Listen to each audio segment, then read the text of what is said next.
أعوذ بالله من الشيطان الرجيم بسم الله الرحمن الرحیم یا بنی اسرائیل، اے اسرائیل کی اولاد۔ اب اسرائیل کا معنی ہے حضرت یعقوب علیہ السلام کا لقب تھا، اسرا کا معنی ہے عبد اور ایل کا معنی ہے اللہ، مکمل معنی بنے گا عبد اللہ۔ اللہ تعالیٰ نے ان کو 12 بیٹے عطا فرمائے تھے، بیٹی کوئی نہیں تھی۔ ان 12 بیٹوں میں سے صرف حضرت یوسف علیہ السلام پیغمبر تھے، باقی بھائی جمہور کے نزدیک پیغمبر نہیں تھے۔ حضرت یعقوب علیہ السلام کی اولاد در اولاد کو بنی اسرائیل کہتے تھے، اور بنی اسرائیل میں اللہ تعالیٰ نے تقریباً 4000 پیغمبر مبعوث فرمائے۔ ان کے آخری پیغمبر حضرت عیسیٰ علیہ السلام تھے، جن کا ذکر قرآن کریم نے اس طرح کیا، وَرَسُولًا إِلَىٰ بَنِي اسرائیل، حضرت عیسیٰ علیہ السلام کو بنی اسرائیل کی طرف رسول بنا کر بھیجا گیا، اور 4 مشہور آسمانی کتابوں یعنی تورات، زبور، انجیل اور قرآن مجید میں سے 3 پہلی ان کو دی گئی، اور مشہور اس لیے فرمایا کہ ان کے علاوہ اور کتابیں اور صحیفے بھی ہیں مگر وہ مشہور نہیں ہیں۔ تورات حضرت موسیٰ علیہ السلام کو عطا ہوئی، اور زبور حضرت داؤد علیہ السلام کو، انجیل حضرت عیسیٰ علیہ السلام کو۔ ان میں سے ایسے پیغمبر بھی تھے جن کو نبوت کے ساتھ ساتھ بادشاہت بھی ملی، جیسے حضرت یوسف علیہ السلام آخری دور میں مصر کے بادشاہ بھی تھے اور پیغمبر بھی تھے، حضرت داؤد علیہ السلام پیغمبر بھی تھے، بادشاہ بھی تھے، اور حضرت سلمان علیہ السلام پیغمبر بھی تھے، بادشاہ بھی تھے۔ ان کو اللہ تعالیٰ نے ظاہری باطنی نعمتیں عطا فرمائی تھی، اور عام بنی اسرائیلوں پر بھی جو انعامات ہیں ان کا ذکر اگلے 2 رکوعوں میں آئے گا۔ اللہ تعالیٰ فرماتے ہیں کہ یا بنی اسرائیل، اے اسرائیل کی اولاد، اذکروا نعمتی، یاد کرو میری نعمتوں کو، التی انعمت علیکم، جو میں نے تم پر انعام کی۔ اب یاد کرنے کا مطلب ہے کہ ان کا شکر ادا کرو۔ وَأَوْفُوا بِعَهْدِی، اور پورا کرو میرے عہد کو جو میں نے تمہارے ساتھ کیا ہے۔ اوفی بعہدکم، میں پورا کروں گا تمہارے وعدے کو جو میں نے تمہارے ساتھ کیا ہے۔ اب یہاں پہ اجمال ہے، اور 6 پارے کے 7 رکوع میں اس کی تفصیل ہے۔ انہوں نے اللہ تعالیٰ کے ساتھ وعدہ کیا تھا کہ اللہ تعالیٰ نے ان کے ساتھ کیا وعدہ کیا ہے۔ تو بنی اسرائیل کا میثاق ہے، وَلَقَدْ أَخَذَ اللَّهُ مِيثَاقَ بَنِي إِسرَائِيلَ، البتہ تحقیق پختہ عہد لیا اللہ تعالیٰ نے بنی اسرائیل سے۔ آگے اللہ تعالیٰ فرماتے ہیں انی معکم، میں تمہارے ساتھ ہوں، لئن اقمتم الصلاۃ، اگر تم نے نماز قائم کی، وآتیتم الزکاۃ، اور تم زکات دیتے رہے، وآمنتم برسلی، اور میرے رسولوں پر ایمان لاتے رہے، وعزرتموہم، اور تم ان کی عزت اور قدر کرتے رہے، واقرضتم اللہ قرضا حسنا، اور تم اللہ تعالیٰ کو قرض حسنہ دیتے رہے، یعنی اللہ تعالیٰ کے راستے میں خرچ کرتے رہے۔ یہ کام بنی اسرائیلوں کے ذمہ تھا، وہ پورا کرتے رہے۔ وَأُوفِي بِعَهْدِکُم، اور میں نے جو تمہارے ساتھ وعدہ کیا ہے اے بنی اسرائیلیوں، وہ یہ ہے کہ میں پورا کروں گا۔ وہ وعدہ کیا ہے؟ فرمایا لَأُكَفِّرَنَّ عَنْکُمْ سَیِّئَاتِکُم، البتہ میں ضرور مٹاؤں گا تمہاری خطائیں، وَلَأُدْخِلَنَّکُم، اور میں تمہیں ضرور داخل کروں گا، جَنَّاتٍ تَجْرِی مِن تَحْتِہَا الْأَنْہَارُ، اور ان باغوں میں جن کے نیچے نہریں بہتی ہوں گی۔ یہ اس معاہدے کی تفصیل ہے۔ فرمایا وَإِیَّایَ فَارْہَبُونِ، فرہبونی، اصل میں نا فرہبونی تھا، اور شاہ کی تخفیف کے طور پر نا حذف اس کو کر دیا گیا، اور معنی بنے گا اور خاص مجھ ہی سے تم ڈرو۔ وآمنوا بما انزلت، اور ایمان لاؤ اس چیز پر جو میں نے نازل کی، یعنی کیا؟ قرآن کریم، مصدقا لما معکم، اور یہ قرآن کریم تصدیق کرتا ہے ان چیزوں کی جو تمہارے پاس ہے۔ کون سی؟ تورات، انجیل، زبور، جو اصل آسمانی کتابیں تھیں۔ وَلَا تَكُونُوا أَوَّلَ كَافِرٍ بِهِ، اور نہ ہو جاؤ تم پہلے منکر اس کے، یعنی اے بنی اسرائیل اگر تم انکار کرو گے تمہاری طرف دیکھ کر دوسرے بھی انکار کریں گے تو ان کا وبال بھی تمہارے اوپر پڑے گا۔ حدیث پاک میں آتا ہے نا کہ لوگوں کے سامنے اچھی چیز کا پیش کرنا، من سنّا سنتاً حسنہ، جس کسی نے اچھی چیز لوگوں کے سامنے پیش کی، یعنی کسی سنت کو زندہ کیا، اس کو دیکھ کر اور لوگوں نے بھی عمل کیا، اور ان لوگوں کے برابر اس کو بھی اجر ملے گا، اور ان کے اجر میں بھی کوئی کمی نہیں آئے گی۔ اور جس نے کوئی برا طریقہ رائج کیا، اس پہ جتنے لوگ چلیں گے، جتنا گناہ ان کو ہوگا، اس رائج کرنے والے کو بھی اس سب کے برابر گناہ ہوگا، اور ان کے گناہ میں بھی کوئی کمی نہیں ہوگی۔ یعنی اس ضابطے کے مطابق یہ امت جتنی نیکیاں کر رہی ہے نا، وہ تمام کے تمام حضرت صلی اللہ علیہ وسلم کے نامہ اعمال میں درج ہو رہی ہیں، اور جو لوگ نیکیاں نہیں کرتے، نماز نہیں پڑھتے، روزے نہیں رکھتے، وہ یہ نہ سمجھے کہ ہم صرف اپنا نقصان کر رہے ہیں، بلکہ وہ حضرت صلی اللہ علیہ وآلہ وسلم کا بھی نقصان کر رہے ہیں، اور عام مسلمانوں کو جو دعائیں پہنچتی تھی وہ نہیں پہنچ رہی، تو ان کا بھی حق مار رہے ہیں۔ امام تاج الدین سبکی رحمہ اللہ تعالیٰ کا قول ہے کہ امام تاج الدین سبکی رحمۃ اللہ علیہ 7ویں یا 8ویں صدی کے بہت بڑے بزرگ ہیں اور بہت بڑے عالم بھی تھے، طالب علموں کو سبق پڑھا رہے تھے، بڑا مجمع تھا۔ فرمانے لگے اگر میں قاضی اور جج ہوتا نا اور کوئی شخص میرے پاس آ کے مقدمہ درج کراتا کہ فلاں آدمی نے نماز نہ پڑھ کر میرا حق مارا ہے، تو میں مقدمہ درج کر کے اس کے خلاف کارروائی کرتا کہ واقعی اس نے اس کا حق مارا ہے۔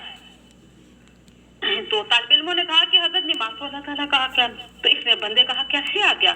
فرمایا بخاری شریف اور مسلم شریف میں حدیث آتی ہے کہ صحابہ کرام جب دعا کرتے تھے تو اس طرح دعا کرتے تھے، السلام علی اللہ، السلام علی جبرائیل، السلام علی میکائیل، السلام علی اسرائیل، یعنی الی آخر نا۔ آپ صلی اللہ علیہ وسلم نے فرمایا لا تقولوا السلام علی اللہ، نہ کو السلام علی اللہ، کیونکہ اللہ تعالیٰ تو خود سلام ہے، سلامتی کی دعا تو اس کو دی جاتی ہے جس کو کوئی خطرہ اور خدشہ ہو، اسی لیے تو السلام علیکم کا معنی ہے اللہ تعالیٰ تجھے سلامتی میں رکھے، اللہ تعالیٰ کو تو کوئی خطرہ نہیں ہے، تم اس کے لیے سلامتی کی دعا کرتے ہو، اور فرشتوں کا نام لے لے کر کتنوں پر سلام بھیجو گے، اور پھر کتنے فرشتوں کے نام تمہارے آتے ہیں، یعنی تمہیں آتے ہیں ان کے نام، پھر اس کے بعد پیغمبر ہیں اور کتنے پیغمبروں کے نام لے کر سلام بھیجو گے، لہٰذا تم اس طرح کہو السلام علینا وعلی عباد اللہ الصالحین، کہ ہم پر سلامتی ہو۔ اس جملے میں انبیاء علیہ السلام اور صلحاء، جن، فرشتے تمام آ جائیں گے، اور یہ دعا اصاب کل عبد صالح للہ السماوات والارض، اللہ تعالیٰ کی ہر نیک بندے کو پہنچتی ہے، چاہے وہ آسمانوں میں ہو یا زمین میں، شرق میں ہو یا غرب میں، شمال میں ہو یا جنوب میں، لہٰذا جو بندہ نماز نہیں پڑھتا وہ سب کا حق مارتا ہے۔ سمجھی اس بات کو؟ وہ اس دعا سے محروم ہو گیا نا کہ علامہ سبکی رحمۃ اللہ علیہ فرماتے ہیں نا کہ میں فیصلہ کرتا ہوں کہ واقعی اس نے اس کا حق مارا ہے اور اس کو دعا سے محروم رکھا ہے۔ یا اس طرح سمجھے کہ جو شخص نماز نہیں پڑھتا نا اسے درود شریف اللہم صلی علی محمد وعلی آل محمد بھی نہیں پڑھا، اور آل محمد سے مراد تمام مومن ہیں، یعنی اس نے تمام مومنوں کا حق مارا ہے، لہٰذا بے نماز صرف اللہ تعالیٰ کا ہی حق نہیں مارتا بلکہ مخلوق کا بھی حق مارتا ہے۔ وَلَا تَشْتَرُوا بِآيَاتِ ثَمَنًا قَلِيلًا، اور نہ خریدو میری آیتوں کے بدلے تھوڑی قیمت۔ اس کا یہ مطلب نہیں ہے کہ زیادہ قیمت کے بدلے بیچنا جائز ہے، کیونکہ دنیا اور جو کچھ دنیا میں اللہ تعالیٰ کے ہاں سب قلیل ہے، لہٰذا ترمذی شریف میں روایت آتی ہے کہ حضرت صلی اللہ علیہ وسلم نے بھی فرمایا دنیا، جو کچھ دنیا میں ہے اس کی قیمت اللہ تعالیٰ کے ہاں مچھر کے پر کے برابر بھی ہوتی، تو اللہ تعالیٰ کافر کو 1 پاؤنڈ پانی کا بھی نہ دیتا۔ ہمارے نزدیک تو سونے چاندی ڈالرز اور پاؤنڈز کی قیمت ہے، اللہ تعالیٰ کے نزدیک مچھر کے پر کے برابر بھی اس کی حیثیت نہیں ہے۔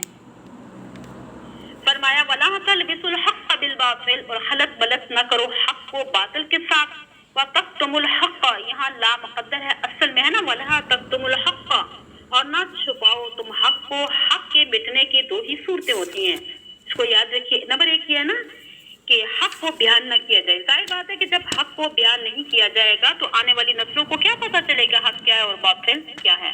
نمبر 2 یعنی دوسری چیز یہ ہے کہ حق کو یعنی کہ ملغوبہ بنا دیا جائے، حق اور باطل کو اس طرح خلط ملط کر دیا جائے کہ پتہ ہی نہ چلے حق کیا ہے اور باطل کیا ہے۔ اسی لیے تو بدعت کا بہت سخت گناہ ہے نا کہ بدعت سے دین خلط ملط ہو جاتا ہے، کتنا سخت گناہ ہے۔ ایک آدمی مسجد میں بیٹھ کر 100 بوتلیں شراب کی پیے نا تو اس کا بہت بڑا گناہ ہے نا۔ ویسے تو 1 بوتل کا تو بہت بڑا گناہ ہے، سمجھانے کے لیے کہہ رہی ہوں نا کہ 100 بوتلیں شراب کی پیے تو کتنا بڑا گناہ ہوگا۔ ایک بدعت کا گناہ اس سے بھی زیادہ ہے۔ وجہ اس کی یہ ہے کہ گناہ سے دین کا نقشہ نہیں بدلتا، اور گناہ کرنے والا بھی گناہ کو گناہ سمجھتا ہے، اس سے توبہ بھی کر سکتا ہے، اور دین نہیں سمجھتا، اور بدعت سے دین کا نقشہ بدل جاتا ہے۔ بدعتی بدعت کو دین سمجھ کر کرتا ہے، ثواب سمجھتا ہے، اسی لیے تو اس کو توبہ نصیب نہیں ہوتی۔ اور جن لوگوں نے دین کو بلایا ہوا ہے اور بدعات ان کا دین ہے، تو اگر یعنی کہ تم بدعات کا رد کرو تو وہ کہتے ہیں کہ انہوں نے ہمارے دین کی مخالفت کی، اس لیے تو 100 گناہ کبیرہ ایک طرف اور ایک بدعت ایک طرف ہو تو بدعت کا گناہ زیادہ ہے، سمجھ گئے ہیں؟ کیونکہ اس سے دین کا نقشہ بدل جاتا ہے، اور بدعتی بدعت کو کیا کرتا ہے ثواب سمجھ کے کر رہا ہوتا ہے، اسی لیے تو اس کو توبہ کی توفیق نہیں ہوتی، کیونکہ وہ اس کو کار خیر سمجھتا ہے اور ثواب سمجھتا ہے۔ ثواب کے کام سے توبہ کیسے کرے گا وہ؟ مثلا آپ درس سن رہی ہیں، قرآن مجید پڑھتی ہیں، حدیث شریف پڑھتی ہیں، تو اللہ تعالیٰ کا شکر ہے کہ اس نے توفیق عطا فرمائی ہے۔ تو اب آپ یہ کہیں کہ اے پروردگار، جو کچھ میں نے قرآن پڑھا یا درس قرآن سنا یا میں نے حدیثیں پڑھی، اس سے میری توبہ ہے، ٹھیک ہے؟ یہ ایسے تو نہیں ہوگا جو میں نے قرآن سنایا ہے اس سے میری توبہ ہے، بلکہ شکر ادا کریں گے، الحمدللہ تیرا شکر ہے تو نے مجھے نماز کی توفیق عطا فرمائی۔ بدعتی جب بدعت کو دین سمجھ کے کرتا ہے نا، اس سے توبہ کب کرے گا؟ اسی لیے تو ایک حدیث ہے نا کہ بدعتی سے توبہ کا سلب ہو جانا ہے۔ حضرت انس رضی اللہ تعالیٰ سے روایت ہے کہ حضرت صلی اللہ علیہ وآلہ وسلم نے فرمایا ان اللہ تعالیٰ قد حجب التوبۃ عن کل صاحب بدعۃ، بے شک اللہ تعالیٰ نے بدعت کرنے والے پہ توبہ کا دروازہ بند کر دیا ہے۔ اب بدعت کی اتنی نوسط ہوتی ہے کہ دل میں توبہ کی صلاحیت باقی ہی نہیں رہتی، جس طرح غالی کافوں میں ایمان کی صلاحیت باقی نہیں رہتی۔ بہرحال اللہ تعالیٰ سب کو ہدایت دے۔ حضرت عبداللہ بن مسعود رضی اللہ تعالیٰ کوفے کے گورنر تھے، اور کسی نے آ کے اطلاع دی کہ حضرت فلاں مسجد میں لوگ اکٹھے ہو کے بلند آواز سے درود شریف پڑھتے ہیں۔ تو حضرت عبداللہ بن مسعود رضی اللہ تعالیٰ نے فرمایا کہ ابا یفعلون ذالک، کیا ایسی کاروائی یہاں ہو رہی ہے؟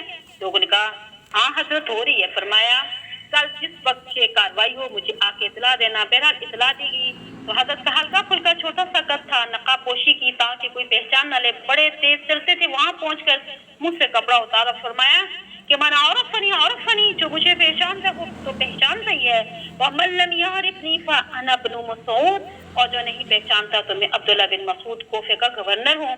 وہ ظالموں، ابھی تک حضرت صلی اللہ علیہ وسلم کی مٹی کے برتن نہیں ٹوٹے، تو ابھی تک آپ صلی اللہ علیہ وسلم کے کپڑے میلے نہیں ہوئے، اور وآتیتم بدعات کالماء، یہ تم مسجد میں اکٹھے ہو کے بلند آواز سے کیا کرتے ہو؟ درود شریف پڑھتے ہو، بدعتیں کرتے ہو۔ کہ ما آکم الا مبتدعین، میں نہیں دیکھتا کہ تمہیں اگر یہ کہ تم سارے کے سارے بدعتی ہو، فاخرجوہم من المسجد، تو بس ایک ایک کو پکڑ کر مسجد سے باہر نکالا۔ اس سے اندازہ لگائیے کہ بدعت کتنی کبھی ہے۔ اور یہ عبداللہ بن مسعود رضی اللہ تعالیٰ افقہ الامہ ہیں، تمام امت میں سب سے بڑے فقیہ، تمام امت میں سب سے بڑے مفسر قرآن، جن کے متعلق حضرت صلی اللہ علیہ وآلہ وسلم نے فرمایا رضیت لکم ما رضی لکم ابن ام عبس، یعنی جس چیز کو تمہارے لیے ابن مسعود پسند کرے میں بھی اس پر راضی ہوں۔ وما اسحد لکم ابن ام عبد فقد استحدت لکم، اور جو چیز تمہارے لیے ابن مسعود ناپسند کرے میں پسند نہیں کرتا۔ لیکن کتنے افسوس کی بات ہے، جو بدعات نہ کرے وہ وہابی ہے، اور جو بدعات کرے تو وہ سنی ہے۔ لا حول ولا قوت الا باللہ العلی العظیم۔ تو فرمایا حق کو نہ چھپاؤ۔ وَأَنْتُمْ تَعْلَمُونَ، حالانکہ تم جانتے، وَأَقِيمُوا الصَّلَاةَ وَآتُوا الزَّكَاةَ، اور قائم کرو نماز، یعنی تم نماز کو ادا کرو، تم زکوٰۃ وَارْكَعُوا مَعَ الرَّاكِعِينَ، اور رکوع کرو تم رکوع کرنے والوں کے ساتھ، یعنی جماعت کے ساتھ نماز پڑھو۔ أَتَأْمُرُونَ النَّاسَ بِالْبِرِّ، کہ تم حکم دیتے ہو لوگوں کو نیکی کا، وَتَنْسَوْنَ أَنفُسَكُمْ، اور بھول جاتے ہو اپنی جانوں کو۔ آج ہمارے واقع تبلیغ میں اس وجہ سے اثر نہیں ہے نا کہ ہم تو کہتے ہیں کچھ اور کرتے ہیں کچھ اور۔ پہلے لوگوں کے واعظ و تبلیغ اس لیے مؤثر ہوتے تھے کہ وہ جو کچھ کہتے تھے نا تو پہلے کر کے دکھاتے تھے۔ وَأَنْتُمْ تَتْلُونَ الْكِتَابَ، حالانکہ تم کتاب پڑھتے ہو۔ أَفَلَا تَعْقِلُونَ، کیا پس تم اتنی موٹی باتیں بھی نہیں سمجھتے؟ کیا تم عقل نہیں رکھتے؟ وَاسْتَعِينُوا بِالصَّبْرِ وَالصَّلَاةِ، اور مدد طلب کرو صبر اور نماز کے ساتھ۔ صبر اور نماز مدد طلب کرنے کا ذریعہ ہے۔ صبر اور نماز سے مدد نہیں مانگنی، سمجھیے، بلکہ مدد کس سے مانگنی ہے؟ اللہ تعالیٰ سے مانگنی ہے، جس کا سبق سورۃ الفاتحہ میں دیا گیا، ایاک نعبد و ایاک نستعین، ہم تیری ہی عبادت کرتے ہیں اور تجھ سے ہی مدد مانگتے ہیں۔ بات اچھی طرح سمجھ لیجئے، غلط قسم کے لوگ بڑا دھوکہ دیتے ہیں نا، پھر کہتے رہتے ہیں۔ ایک بدعتی مولوی صاحب تقریر کر رہے تھے، میں نے سنی، کہنے لگے نا، دیکھو سنیو، یہ وہاں بھی کہتے ہیں کہ غیر اللہ سے مدد نہ مانگو، میں غیر اللہ سے مدد مانگنا قرآن سے ثابت ہے۔ دیکھو دیکھو قرآن کیا کہتا ہے، وَاسْتَعِينُوا بِالصَّبْرِ وَالصَّلَاةِ، مدد مانگو صبر سے اور مدد مانگو نماز سے۔ سمجھ رہی ہیں؟ کیا صبر اور نماز خیر اللہ نہیں ہے؟ تو خیر اللہ سے مدد مانگنا قرآن سے ثابت ہے۔ لا حول ولا قوت الا باللہ العلی العظیم۔ کیسا دھوکہ دے رہا ہے؟ حرف با جو صبر پر داخل ہے نا، نماز پر داخل ہے، اس کو حلوہ سمجھ کے کہا گیا، کیونکہ با کا معنی سبب اور ذریعہ ہے، اور معنی یہ ہے کہ مدد طلب کرو صبر اور نماز کے ذریعے سے، اور مانگنی کس سے ہے؟ اللہ تعالیٰ سے۔ فرمایا وَإِنَّهَا لَكَبِيرَةٌ، بے شک یہ نماز البتہ بھاری ہے، إِلَّا عَلَى الْخَاشِعِينَ، مگر ان لوگوں پر جو عاجزی کرنے والے ہیں، جو اللہ تعالیٰ سے ڈرتے ہیں، ان پر بھاری نہیں ہے۔ الذین یظنون، عاجزی کرنے والے وہ ہیں جو یقین رکھتے ہیں، انہم ملاقو ربہم، بے شک وہ ملاقات کرنے والے ہیں اپنے رب سے، وانہم الیہ راجعون، اور بے شک وہ اسی کی طرف لوٹنے والے ہیں۔ ایسے مومنوں پر نماز کوئی بھاری نہیں ہوتی۔ اللہ تعالیٰ ہم سب کو نمازی بنا دے، ہمارے بچوں کو، ہم سب کو۔ اب یہاں پہ آپ یہ دیکھیے کہ دو بیماریوں کا علاج اللہ تعالیٰ نے یہ تجویز کیا، واقعی الصلاۃ، نماز قائم کرو، وآتوا الزکاۃ، اور زکوٰۃ ادا کرو۔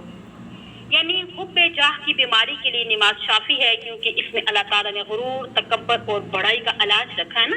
جو شخص نماز قائم کرے گا اس کا مطلب سمجھے گا اور حب جاہ کی بیماری سے شفا یاب ہو جائے گا۔ اسی طرح حب مال کی بیماری کا علاج جو ہے یہ ادائیگی زکوٰۃ میں ہے۔ اس میں بہت سی حکمتیں ہیں نا، اس کے بخل کو دور کرنا بھی ہے۔ میرا جب کوئی شخص ہر سال مال کی زکوٰۃ ادا کرے گا تو بخل کی لعنت سے پاک ہو جائے گا۔ پھر بھی یہ ہے کہ صرف مقررہ مقدار میں زکوٰۃ ادا کر دینا ہی کافی نہیں ہے، بلکہ فرمایا کہ لن تنالوا البر حتی تنفقوا مما تحبون، یعنی تم ہرگز نیکی کو نہیں پہنچ سکتے جب تک اپنی پسندیدہ چیز خرچ نہیں کرو گے۔ یعنی وہ جذبہ ہے جو مال کی محبت کو کم کر کے بخل سے نجات دلاتا ہے۔ فرمایا نماز اور زکوٰۃ حب جاہ، حب مال کی بیماری کا علاج ہے۔ امام بیضاوی رحمۃ اللہ علیہ فرماتے ہیں نا کہ اللہ تعالیٰ نے وَاسْتَعِینُوا بِالصَّبْرِ وَالصَّلَاةِ میں نماز کے ساتھ توسل پکڑنے کا اس لیے حکم دیا نا، تو میں نے آپ کو بتا دی تھی بات، یعنی کہ نماز تمام عبادات کی جامع ہے۔ نماز میں روحانی، نفسانی، جسمانی ہر قسم کی عبادات جمع ہے۔ مثلا نماز طہارت سے موقوف ہے، اور طہارت اسلام میں ایک بہت بڑا اصول ہے، انبیاء علیہ السلام کی تعلیمات کا حصہ ہے۔ اسی طرح ستر کا ڈھانپنا نماز کے لیے شرط ہے، ستر پوشی تو ہر حالت میں لازم ہے، مگر نماز کے دوران اور زیادہ یعنی کہ مؤکدہ ہے۔ انسان برہنگی کی حالت میں نماز ادا نہیں کر سکتا، عبادت کرنے کے لیے کچھ نہ کچھ مال بھی صرف کرنا پڑتا ہے، تو اگر یعنی نماز میں انفاق جیسی عبادت بھی شامل ہے تو پھر نماز کے لیے قبلہ شریف کی طرف رخ کرنا بھی ضروری ہے۔ نماز کی حالت میں انسان معتکف ہوتا ہے، اور اعتکاف ایک مستقل عبادت ہے، لہذا نماز میں وقوف بھی شامل ہے۔ نماز کے دوران انسان کے اعضاء جوارح خشوع کا اظہار کرتے ہیں، دل سے نیت اور اخلاص بھی ضروری ہے۔ اگر نیت اور خلوص نہ ہو تو نماز نہیں ہوتی۔ اسی طرح نماز میں شیطان کے ساتھ مجاہدہ بھی شامل ہے۔ نماز میں انسان رب العزت کے سامنے مناجات کرتا ہے، قرآن کریم کی تلاوت جیسی بہترین عبادت سے فیض یاب ہوتا ہے۔ یعنی نماز میں انسان شہادتین کا یہ تکلم کرتا ہے، کیسا ہے نا، اشہد اللہ الہ الا اللہ و اشہد ان محمدً عبدہ و رسولہ، یہ بہت بڑی حقیقت ہے جس کی انسان گواہی دیتا ہے۔ نماز میں انسان کھانے پینے سے اجتناب کرتا ہے، کیونکہ اس کے بغیر نماز نہیں ہوتی۔ الغرض امام بیضاوی رحمۃ اللہ علیہ فرماتے ہیں کہ نماز ایک ایسی اعلیٰ درجے کی عبادت ہے نا، اس میں بہت سی دوسری عبادات بھی شامل ہیں۔ نماز اور زکوٰۃ کو حکم دینے کے بعد اللہ تعالیٰ نے ارشاد فرمایا وَارْكَعُوا مَعَ الرَّاكِعِينَ، رکوع کرو رکوع کرنے والوں کے ساتھ، مطلب یہ ہے جماعت کے ساتھ مل کے نماز ادا کرو۔ اسی لیے نماز جو ہے نا با جماعت ہمارے مذہب میں تقریباً وجوب کا درجہ رکھتی ہے۔ یہ رسول صلی اللہ علیہ وسلم کی ایسی سنت موقدہ ہے، اگر بلا عذر ترک کر دے تو انسان منافقوں میں شمار ہونے لگ جاتا ہے۔ حضرت عبداللہ بن مسعود رضی اللہ عنہ کی روایت ہے نا، اگر تم بلا عذر نماز سے یعنی کہ تخلف کر دو گے تو پیغمبر کی سنت چھوڑ دو گے، یعنی سنت کو پیچھے کر دینے والے بن جاؤ گے، یعنی کہ اگر ایسا کرو گے تو لَضَلَلْتُمْ گمراہ ہو جاؤ گے۔ صرف معذور افراد کو گھر میں نماز پڑھنے کی اجازت ہے، وگرنہ تندرست آدمی کو بغیر جماعت کی نماز پڑھنے کی قطعاً اجازت نہیں ہے۔ صحابہ اکرام فرماتے ہیں نا، ہم لوگ جماعت میں شریک ہوتے تھے اور جماعت سے پیچھے وہی رہتا ہے جس کا نفاق معلوم ہوتا ہے یا وہ معذور ہوتا تھا۔ اور بعض مفسرین فرماتے ہیں یہودیوں کی نماز میں رکوع نہیں تھا، صرف سجدہ ہی ہوتا تھا، اس لیے حکم ہوا رکوع بھی کرو، اگرچہ یہ سجدے سے کم درجے کا رکن ہے مگر بڑی اہمیت کا عامل ہے۔ جس نماز میں رکوع نہ ہو وہ نماز باطل ہوتی ہے۔ اور بعض مفسرین فرماتے ہیں کہ بے شک رکوع نماز کا ایک اہم رکن ہے، مگر معرہ کی عین سے صاف واضح ہے کہ اس سے مراد نماز با جماعت ہے، کیونکہ اس میں انسان کے لیے بے شمار فوائد ہیں۔ اسی لیے اسی سے اجتماعیت کا تصور پیدا ہوتا ہے۔ یہ بہت سی بیماریوں کا علاج ہے۔ اللہ تعالیٰ نے بنی اسرائیل کو انعامات یاد دلائے اور انہیں اللہ تعالیٰ کے آخری پیغام پر ایمان لانے کی تلقین کی، پھر ان کی خامیاں ظاہر کر کے انہیں تلبیس اور کتمان حق سے منع فرمایا۔ ان بیماریوں کا علاج نماز اور زکوٰۃ بتلایا۔ اس کے بعد بنی اسرائیل کی بہت بڑی کمزوری کی طرف توجہ دلائی، فرمایا اتأمرون الناس بالبر، کیا تم لوگوں کو نیکی کا حکم دیتے ہو، تنسون انفسکم، اپنی جانوں کو فراموش کر دیتے ہو، انتم تتلون الکتاب، حالانکہ تم کتاب پڑھتے ہو۔ یہ نماز کی وجہ سے ذرا میں نے تشریح کو لمبا کر دیا اور بار بار یہ آیات دہرا بھی رہی ہوں۔ وَإِنَّهَا لَكَبِيرَةٌ، بے شک جو ہے نماز بڑی بوجھل ہے اور بھاری ہے۔ کس پر ہے؟ إِلَّا عَلَى الْخَاشِعِينَ، مگر عاجزی کرنے والوں کے لیے یہی نماز راحت کا سامان بنتی ہے۔ حدیث میں آتا ہے کہ حضور صلی اللہ علیہ وآلہ وسلم کو اذا حزبہ امر ففزع الى الصلاۃ، جب کوئی پریشانی لاحق ہوتی تو نماز کی طرف رجوع فرماتے تھے، کیونکہ نماز سے تعلق باللہ کی قوت پیدا ہوتی ہے۔ انسان کا تعلق اللہ تعالیٰ کے ساتھ جس قدر مضبوط ہوگا اسی قدر مشکلات کم ہو جائیں گی، اور انسان کو مسائل کا احساس اسی وقت ہوتا ہے جب اس کا تعلق باللہ کمزور ہو جاتا ہے۔ اور اس کے علاوہ نماز کئی ظاہری بیماریوں کی شفا کا سبب بھی بنتی ہے۔ امام ابن کثیر رحمہ اللہ تعالیٰ، ابن جریر رحمہ اللہ تعالیٰ نے روایت بیان کی ہے، حضرت ابو ہریرہ رضی اللہ تعالیٰ ایک دفعہ پیٹ کے درد میں مبتلا ہو گئے اور شدت درد کی وجہ سے آپ لوٹ پوٹ ہو رہے تھے۔ حضور صلی اللہ علیہ وآلہ وسلم کا آپ پر گزر ہوا تو حضرت ابو ہریرہ رضی اللہ تعالیٰ نے عرض کیا کہ نعم حضور ایسا ہی ہے۔ آپ نے فرمایا کہ قم فصل فإن الصلاۃ شفاء، اٹھو اور نماز پڑھو، اس میں بھی اللہ تعالیٰ نے شفا رکھی ہوئی ہے۔ پہلا حضرت ابو ہریرہ رضی اللہ تعالیٰ نے نماز پڑھی تو پیٹ کا درد دور ہو گیا، اللہ تعالیٰ نے شفا عطا کر دی۔ بعض اوقات ایسا بھی ہوتا ہے تو فرمایا یہ نماز بوجھل ہے مگر عاجزی کرنے والوں پر نہیں ہے۔ وہ کون لوگ ہیں؟ الذین یظنون، جو یقین کرتے ہیں، انہم ملاقو ربہم، وہ اپنے پروردگار سے ملاقات کرنے والے۔ لفظاً ازداد معانی ہے نا، استعمال ہونے والا لفظ، اس کا معنی گمان بھی ہوتا ہے، یقین بھی، مگر یہاں پہ زن کا معنی یقین ہے۔ عربی زبان میں بعض سے کئی الفاظ متضاد و معانی رکھتے ہیں نا، جیسے جونا کا معنی ہے سیاہ اور سفید بھی، اسی طرح حمیم کا معنی گرم اور سرد دونوں طرح آتا ہے۔ فرمایا یہ نماز ان لوگوں پر بوجھل نہیں ہے جنہیں یقین ہے کہ انہیں ایک دن اللہ تعالیٰ کی بارگاہ میں حاضر ہونا ہے، وہاں اعمال کی بات درست ہوگی اور نماز جیسی نعمت کی وہاں قدر پھر ہمیں پتہ چلے گا، اور انہیں یہ بھی یقین ہوگا کہ وَأَنَّهُمْ إِلَيْهِ رَاجِعُونَ، اور انہیں اللہ تعالیٰ ہی کی طرف لوٹ کر جانا ہے۔ دوسرے مقام پر فرمایا وَإِلَى اللَّهِ تُرْجَعُ الْأُمُورُ، تمام چیزوں کا رجوع اللہ تعالیٰ ہی کی طرف ہے۔ وَأَنَّ إِلَى رَبِّكَ الْمُنْتَهَىٰ، اور ہر چیز کی انتہا وہی موجود ہے۔ کہ عاجزی کرنے والوں کا ان باتوں پر یقین ہے، اس لیے وہ نہایت خوشی اور ذوق و شوق کے ساتھ نماز پڑھتے ہیں، ان پر یہ بھاری نہیں ہے۔ اللہ تعالیٰ ہم سب کو نمازی بنائے، ہماری آل اولاد کو، ہماری نسلوں کو، سب کو اللہ تعالیٰ نے نصیب کرے۔